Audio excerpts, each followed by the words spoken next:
She sat at her kitchen table at 2 in the morning writing a letter to her children. Not a love letter, not a birthday note. It was a set of instructions. What to do when she could no longer remember their names, where the important documents were kept, which medication she was taking, the password to the family computer. She was 45 years old. She had just forgotten the word for refrigerator for the 3rd time that week, and in that silence, in that gap where the word should have been, she felt the ground beneath her entire life crack open. She was convinced she was developing dementia, the same disease that had taken her mother, the same slow, merciless erasure she had witnessed firsthand, watching the sharpest woman she had ever known forget her own daughter's face. And now, standing in her kitchen at 2 in the morning, she believed her turn had come. And I need you to hear this carefully because what happened to her might be the most important thing you learn this year. What she believed was the beginning of cognitive collapse, what she had already started planning her life around, what had stolen her sleep and her confidence and her sense of who she was, turned out to be something entirely different. One blood test, that is all it took. One single blood test changed the entire trajectory of her story, and it might change yours too. I know that sounds almost too simple. I know that when you are in the middle of that fear, when every forgotten word feels like evidence of your decline, the idea that a blood test could explain everything sounds almost insulting in its simplicity. But stay with me, because what I am about to share with you comes from decades of clinical experience, from hundreds of women I have personally guided through this exact nightmare, and from scientific research that is finally catching up to what these women have been living. In over 20 years of clinical practice, I have watched this scene unfold more times than I can count.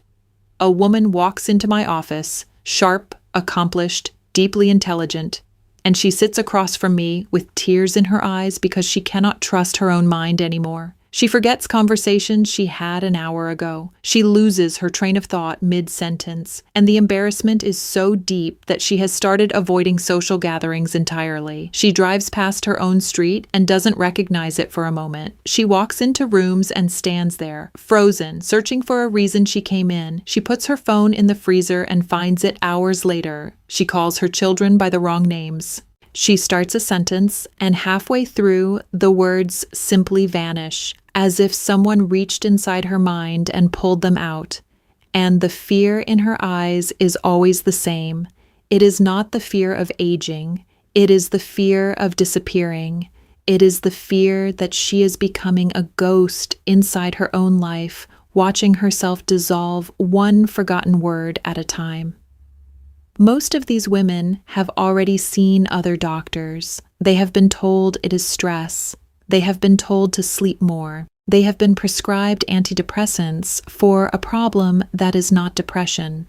Some have been referred for cognitive testing, sitting in sterile offices, answering questions designed to measure a decline they are already convinced is happening. A few have even started researching memory care facilities, pricing them, visiting them, imagining their own children walking through those doors to visit someone who no longer recognizes them. They are planning for a future where they will not remember the people they love most, and not one person, not one professional along the way thought to look at what was actually happening inside their bodies. This is where the story takes a turn that still astonishes me, even after all these years, because the connection between what these women are experiencing and what is actually causing it is not some obscure medical mystery. It is not hidden in some dusty research paper that nobody reads. It is one of the most well-documented, well-studied, and yet criminally overlooked phenomena in modern medicine. And it has everything to do with a transition that nearly every woman on Earth will go through: perimenopause.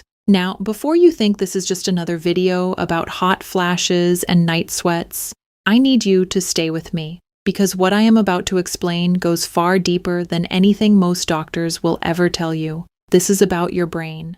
This is about the organ that holds every memory, every skill, every emotion, every word you have ever learned, and what happens to it when the hormonal architecture that has been supporting it for decades begins to shift. Your brain is not separate from your hormones. This is something that medicine took far too long to understand. The brain is one of the most estrogen-sensitive organs in the entire human body. There are estrogen receptors in the hippocampus, which is the region responsible for forming and retrieving memories. There are estrogen receptors in the prefrontal cortex, which governs your ability to plan, to focus, to hold multiple thoughts at once. There are estrogen receptors in areas that regulate mood, language, processing speed, and even your sense of spatial orientation. When estrogen levels are stable, these systems run beautifully. You find the words you need. You remember where you put your keys. You follow a conversation without losing the thread. You multitask without effort. You feel sharp, present, capable. You feel like yourself. But when estrogen begins to fluctuate, and in perimenopause, it does not just drop, it swings wildly, sometimes surging higher than it ever has, before crashing to levels your brain has never experienced. Those systems are disrupted, not destroyed, disrupted. And that distinction is everything. I need you to hold on to that word, disrupted, because it carries within it something that the word destroyed does not, the possibility of resolution. A disrupted system can be stabilized. A disrupted system can recalibrate. A disrupted system, once the cause of the disruption is understood, can find its way back. What I have seen in my practice over and over and over again is women interpreting this disruption as destruction. They feel the fog roll in and they believe their brain is breaking. They feel the words slip away and they believe they are losing their mind. They start avoiding complex tasks at work because they are afraid of making mistakes. They stop reading books because they cannot retain what they read. They pull back from conversations because the humiliation of losing a word in front of others is more than they can bear. And because no one has told them what is actually happening, because no one has connected the dots between their hormonal transition and their cognitive symptoms, they spiral into a terror that is almost worse than the symptoms themselves. Let me tell you about what this looks like on a neurological level, because understanding the mechanism is part of what sets you free. When estrogen fluctuates during perimenopause, the hippocampus, your memory center, experiences something researchers describe as a temporary reduction in synaptic plasticity. In simple terms, the connections between your brain cells that allow you to form and retrieve memories become less efficient, not permanently, not irreversibly, temporarily. Your brain is adapting to a new hormonal environment, and during that adaptation, its performance changes.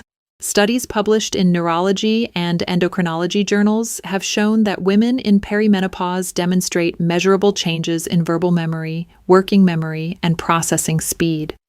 These changes are real. They are not imagined. They are not a sign of weakness or laziness or early onset Alzheimer's. They are a neurobiological response to a hormonal shift that is as natural as puberty and just as disorienting. But here is the part that nobody tells you. Here is the part that could have saved that woman at her kitchen table from months of agony. These cognitive changes, in the vast majority of cases, are not progressive. They do not get worse year after year until you cannot remember your own name. Research from institutions like Harvard, Johns Hopkins, and the Mayo Clinic has shown that for most women, cognitive function stabilizes and often improves after the perimenopausal transition is complete. The brain adapts. It finds a new equilibrium. The fog lifts. That does not mean the experience is easy. That does not mean the fear is irrational. When you are living inside that fog, when you are standing in your own kitchen, unable to remember the word for the thing that keeps your food cold, rational thinking is not accessible. All you have is the terror and the silence of a medical system that has not been trained to see what is right in front of it. This is why one blood test can change everything. When I sit with a patient who is convinced her mind is failing, the first thing I do, before any cognitive testing, before any referrals, before any discussion of worst-case scenarios, is order a comprehensive hormonal panel: estradiol, follicle-stimulating hormone, progesterone, thyroid function, sometimes testosterone, and DHEA. And what I find more often than anyone would believe is a hormonal landscape that explains every single symptom she is terrified of. estradiol levels swinging from high to almost undetectable within the same month, FSH levels elevated, signaling that her ovaries are entering a new phase of life, progesterone declining, disrupting sleep architecture and amplifying anxiety, sometimes thyroid function quietly shifting in the background, adding another layer of cognitive haze. And when I show her these numbers, when I explain what they mean, something happens in her eyes that I never get tired of seeing. Relief. Pure, overwhelming relief. Because she is not losing her mind. Her mind is responding to a seismic hormonal shift, and now that she knows it, she can do something about it. I want to pause here because I know that some of you watching this right now are feeling something you have not felt in a long time. Recognition. If this is you, if you have been carrying this fear quietly, if you have been too afraid to tell anyone that you are scared of what is happening to your memory, I want you to know that you are not alone. And more importantly, I want you to know that there is something that has been helping many of the women I work with navigate this exact moment, something I have made accessible through the first link in the description below. I am not going to tell you what it is right now. I just want you to know it exists and that it was put together specifically for women who are going through what you are going through. Take a look when you are ready. Now let me take you deeper into something that most people never consider. The fear itself, the anxiety about cognitive decline, is not just an emotional response. It is, in many cases, a direct symptom of the same hormonal shift. Progesterone, which declines during perimenopause, is one of the brain's most powerful natural calming agents.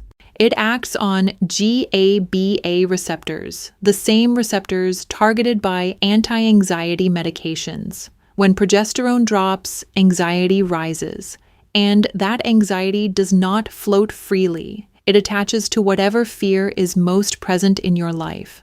For a woman who has noticed her memory changing, that anxiety wraps itself around the fear of dementia and squeezes until she cannot breathe. So the fog makes her afraid, and the fear makes the fog worse. Because cortisol, the stress hormone that floods your body when you are anxious, directly impairs memory formation and retrieval. It shrinks the hippocampus over time. It disrupts sleep, which further impairs memory consolidation. It creates inflammation in the brain that compounds the cognitive effects of hormonal fluctuation. It is a vicious cycle that feeds on itself, layer upon layer, and without understanding the hormonal root, there is no way to break it. I have had patients tell me that the anxiety was worse than the fog itself. The fog was disorienting, yes, but the anxiety was suffocating. They would lie awake at night, running mental tests on themselves, trying to remember phone numbers, reciting the names of old schoolmates, mentally walking through the floor plan of their childhood home, just to prove to themselves that their brain was still working. And every time they failed one of these private tests, the panic would surge, and the cortisol would flood, and the very brain they were trying to protect would be pushed further into dysfunction. This is what I mean when I say that understanding the mechanism sets you free. When you know that the anxiety is hormonal, when you know that the fog is temporary, when you know that the fear itself is a symptom and not a prophecy, the cycle begins to lose its power. You are not cured overnight, but you are no longer trapped. You are no longer fighting an invisible enemy. You can see it now. You can name it, and what you can name, you can begin to navigate.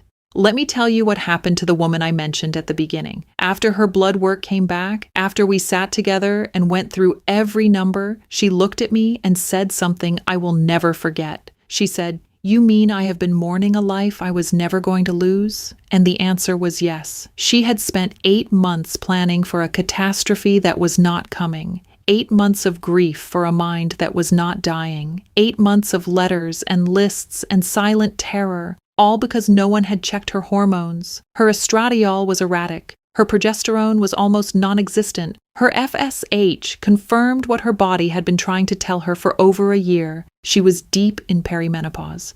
And her brain, magnificent and resilient as it was simply trying to recalibrate in the middle of a hormonal earthquake. We built a plan together.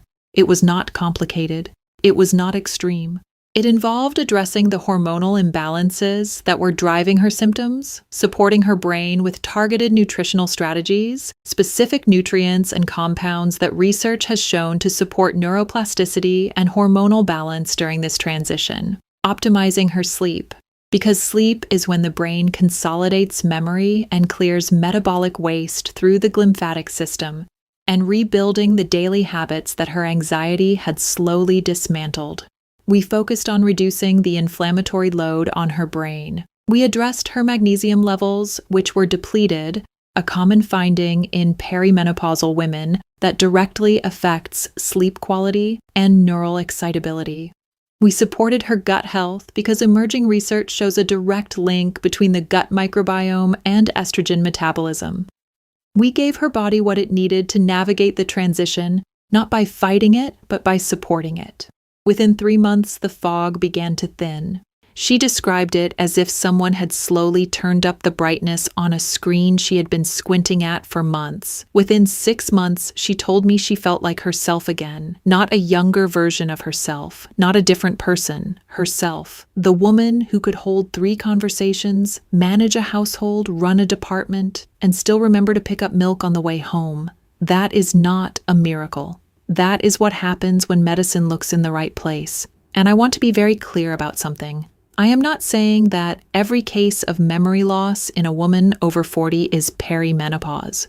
There are real neurological conditions that require serious evaluation. Dementia exists, Alzheimer's exists, and they deserve thorough, respectful investigation. What I am saying is that perimenopause should be the first thing we rule out, not the last. It should be part of the conversation from the very beginning, not an afterthought that comes after months of unnecessary suffering and terror. The research supports this. A landmark study from the University of Rochester followed women through the menopausal transition and found that cognitive difficulties peaked during the perimenopausal phase and resolved after menopause for the vast majority of participants. Another study published in the journal Neurology confirmed that the learning and memory difficulties women experience during perimenopause are not predictive of future dementia. They are a feature of the transition, not a forecast of decline. This is information that should be given to every woman who enters her 40s. It should be part of every annual physical. It should be spoken about openly, without shame, without dismissal, without the quiet implication that she is imagining things. Because the cost of not knowing is devastating. It is months and years of fear. It is relationships strained by anxiety. It is careers derailed by self-doubt. It is women stepping back from their own lives because they believe they are becoming unreliable. And none of it has to happen. Not like this. If you are someone who wants to go further, who wants a clear path through this, who needs more than just understanding, who needs a strategy, I have left something in the pinned comment that I think you should see. It is something that has already helped many women move from fear to clarity, and I believe it could do the same for you. I would not mention it if I did not genuinely think it mattered. I want to leave you with something that I tell every woman who sits across from me in that moment of terror. Your brain is not betraying you. It is adjusting. It is adapting. It is going through one of the most significant neurochemical transitions it will ever face, and it is doing so without the roadmap it deserves. You are not broken. You are not disappearing. You are standing in the middle of a shift that has a name, a cause, and a path through it. The woman who was writing letters to her children at 2 a.m, she tore them up, not because she forgot about them, but because she no longer needed them. She was not preparing for an ending anymore. She was standing at the beginning of something, a new understanding, a new chapter, a life that was still entirely, beautifully, unmistakably hers. If this reached you today, if something in these words met you exactly where you are, then I need you to do one thing. Subscribe to this channel, because this is not the only conversation that matters. There are others coming, conversations about your body, your brain, your hormones, and your health that you deserve to hear. Hit the notification bell so you do not miss them. Share this with a woman in your life who might be carrying this fear in silence. And come back. Because the more you understand, the less power the fear has. And that, more than anything, is what I want for you.